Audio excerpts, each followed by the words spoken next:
আজকে বানালাম বাদাম পটল। চলো রেসিপি দেখে নাও।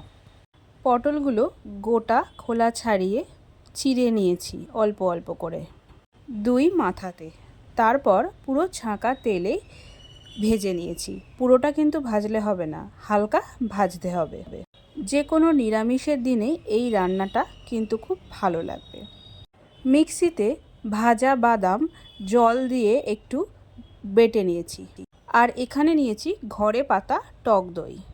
পটলগুলো সব ভাজা হয়ে গেলে কড়াইয়ের তেলে দারচিনি ফোড়ন দিয়ে একটু জিরে ফোড়ন দিয়ে দিলাম। এবার এর মধ্যে আদা বাটা দিয়ে খানিকক্ষণ নাড়তে থাকলাম।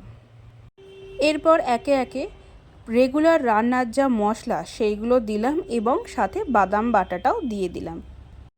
একটু ফুটে উঠলে পটলগুলো দিয়ে দিলাম। পটলগুলোও কিন্তু এর সাথে কষাতে হবে।